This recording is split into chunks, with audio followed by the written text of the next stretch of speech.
여러분 안녕하십니까? 3월 17일 마켓워치 첫 소식은 산업부 홍원표 기자와 짚어봅니다. 홍 기자, 먼저 오늘 이재용 회장이 내놓은 메시지는 어떤 배경입니까? 네, 일단 이재용 회장이 오늘 삼성 임원들을 좀 강하게 질책하는 메시지를 내놨는데요. 일단 삼성다운 저력을 잃었다면서 사직생의 각오로 위기에 대처해야 한다 이렇게 이야기했습니다. 삼성그룹은 지난달 말부터 다음 달 말까지 2개월간 주요 계열사 임원 2천여 명을 대상으로 위기 극복 목적의 세미나를 진행하고 있습니다. 네. 이 세미나는 이 삼성 임원진들에게 자극을 주기 위해서 마련이 됐는데 이재용 회장이 이렇게 강하게 질책하는 메시지를 낸 것은 이번이 처음입니다. 이 회장은 또 중요한 것은 위기에 대처하는 자세라면서 당장의 이익을 희생하더라도 미래를 위해 투자해야 한다고 강조했습니다. 또 이 회장이 사용한 이 사직생, 또 위기라는 단어는 삼성이 처한 현실을 그대로 반영하고 있는 건데요. 실제로 그룹에서 가장 중요한 부서라고 할 수 있는 삼성전자의 반도체 부분이 위기에 놓여 있습니다. 파운드리와 시스템 LSI 부분은 지난해 무려 4조 원의 적자를 기록을 했는데 증권가에서는 올해에는 적자가 더 심해져서 6조 원이 넘는 손실을 예상을 하고 있습니다. 네. 또 한때 경쟁의 대상이었던 대만 TSMC와는 글로벌 파운드리 점유율 격차가 8배 넘게 벌어졌는데 여기에다가 HBM3E는 계속해서 수율 문제를 겪으면서 이 엔비디아 납품이 예상보다 6개월 이상 지연이 되고 있습니다. 이렇게 공개적으로 강한 메시지를 냈다는 건 이 회장이 경영에 좀 더 그립을 강하게 주겠다라는 의지로도 좀 해석을 해볼 수 있는 부분이어서 우리가 좀 주목을 해봐야 될 것 같고, 그리고 무엇보다 지금 시장을 움직이는 화두는 레거시 업황의 빠른 이 회복입니다. 가격 반등이 지금 나타나고 있다고요? 그렇습니다. 반도체의 선행지표라고 할 수 있는 이 디램 현물 거래 가격이 좀 오르고 있는데요.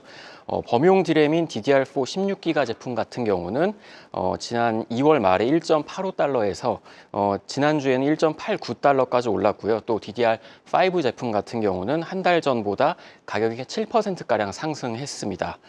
최근 이 스마트폰과 PC 등 IT 기기의 수요가 좀 회복이 되면서 메모리 반도체 가격이 바닥을 찍고 상승 전환을 하고 있는데 낸드 플래시 가격도 지난해 12월 2.08달러에서 2.29달러로 좀 반등하는 모습입니다.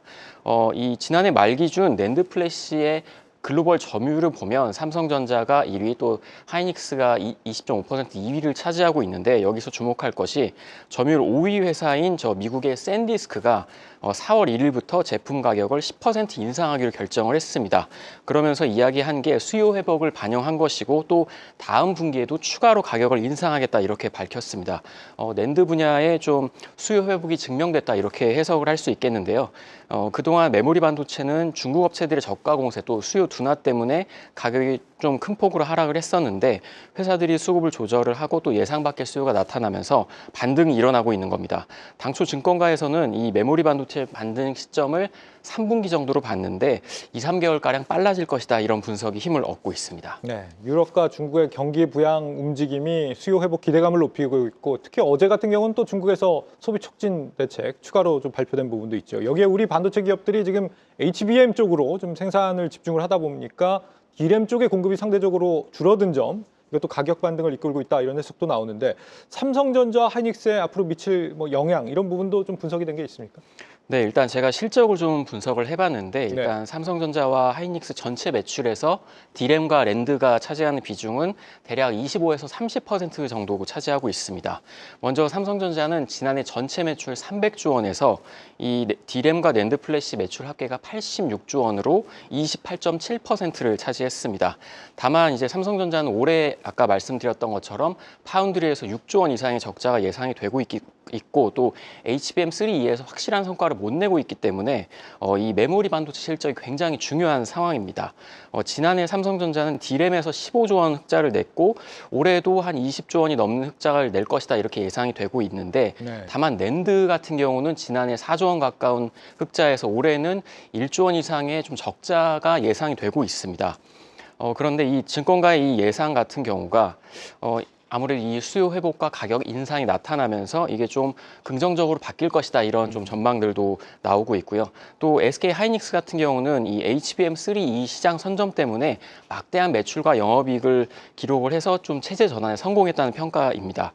하지만 그래도 삼성전자와 마이크론의 좀 추격을 받고 있는 상황이고 또 전체 매출에서 하이닉스의 낸드도 차지하는 비중이 26%로 적지 않습니다. 그렇기 때문에 이번 낸드 수요 회복은 하이닉스가 앞으로 좀 운용의 폭을 넓힐 수 있는 기회가 될 거다 이런 분석이 나오고 있습니다.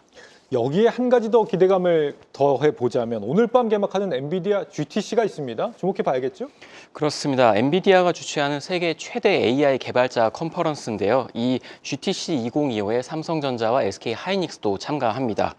이번에 삼성전자와 SK 하이닉스는 최신 HBM, 네. 실무를 포함해서 또 SSD 등 이 AI의 필수적인 메모리를 전시를 하고요. AI 메모리를 주제로 한 발표도 준비하고 있습니다. 또 이번 컨퍼런스에서는 젠슨왕 엔비디아 CEO의 연설도 예정이 돼 있습니다. 현지 시간으로 18일, 또 우리 시간으로는 19일 오전에 진행이 되는데 젠슨왕 CEO가 이 AI 칩을 비롯한 향후 반도체 시장에 대해서 어떻게 전망하고 있는지 관심이 쏠립니다.